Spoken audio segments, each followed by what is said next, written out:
Hey everybody, in this video we're going to talk about mission trips, specifically mission trip fundraising letters. Okay, I'm going to give you 9 tips to help you take your mission trip fundraising letters to the next level. And to be honest, these tips could even be applicable if you were sending letters to become a full-time missionary or take a gap year, some longer term trips. All these tips are very applicable, so let's get started. Tip number 1 is to handwrite your letters. Oftentimes people will type up a template and then maybe handwrite the person's name in it and then hand sign the signature at the bottom. But what I'm telling you to do is handwrite the whole letter. I know it sounds like a lot, but trust me, I feel like this will take up the chance of people reading it significantly as opposed to just getting a printed out thing. Maybe they'll skim through it, but you're actually handwriting the letter to the people, which shows tons of intentionality that you thought about this person when writing the letter, and I think it'll help a ton. Tip number 2 is to make sure the letters are legible. Now, for handwriting a letter brings up the problem. Hopefully you don't have absolutely terrible handwriting, but even if you do, that's still okay. Maybe slow down a little bit when you're writing the letters. Maybe write one and see if your family or friends can read it and see how legible it is, but take your time in writing it, because if they can't read it, then it defeats the purpose of it. Tip number 3 is to personalize the letter.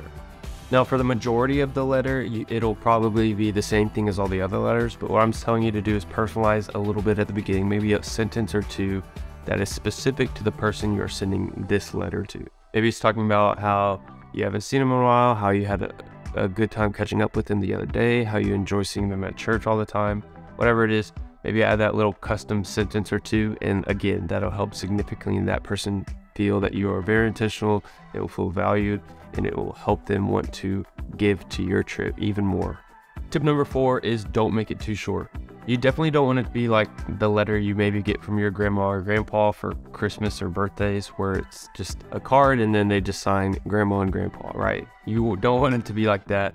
You definitely want it to be long enough to get enough information across about your trip, about what you're doing and how they can give.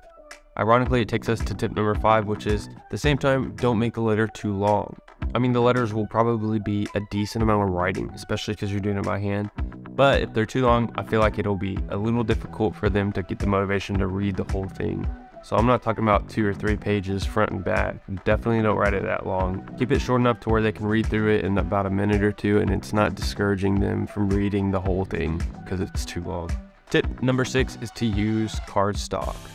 Really, you don't have to use cardstock. You could go buy pre-made cards, things like that. But what you don't want to do is you don't want to just find some random printer paper and fold it up, because that just kind of feels a little lazy and not as professional as using cardstock or a pre-made card or something like that. But definitely, if you use a pre-made card, don't just do the thing where you sign your name at the bottom. Definitely try to get a card where you can write as much as you want. Tip number 7 is to send a picture. So this could be, maybe you've gone on previous mission trips and you have a picture from that trip. You could send a picture like, hey, this is what I've done. Maybe it's a little cutout print off of the country you're going to, whatever it is. Sending something that's tangible, maybe that could be something they could put on their fridge that's a reminder for them to pray for you, maybe a reminder for them that they're going to give, something like that. That'd be super helpful when sending these letters. Tip number 8 is to get creative. Like I just said, maybe put something in the letter that helps remind people to pray for you or to give. You could also do something even more creative, like you could send everybody a little bracelet. Those silicone bracelets are super cheap to make, and you can customize them to say, pray for Asia, pray for Africa, or wherever you're going, or even pray for Tyler, or whatever your name is. You can fill it in there.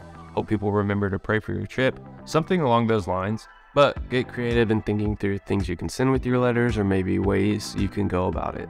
And tip number 9 is to follow up on the letters.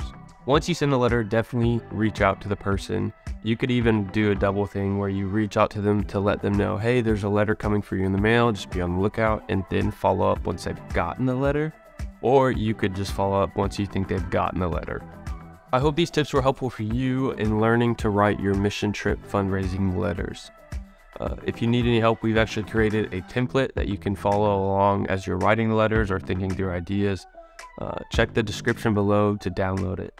If you like the content like this, be sure to follow along as we release content every single week geared toward helping people fundraise for mission trips and fundraise to become full-time missionaries. So whatever stage of your life you're in, maybe you're in youth group, maybe you're a college student, maybe you're an adult looking to answer the call to missions the Lord has put on your life, We would love to help you. Also, check out our course, Modern Fundraising for Missionaries, where we teach modern techniques to fundraise in a digital age. This is stuff like email marketing, videography, photography, things like that geared toward helping people fundraise for missions to answer the call the Lord has put on their life.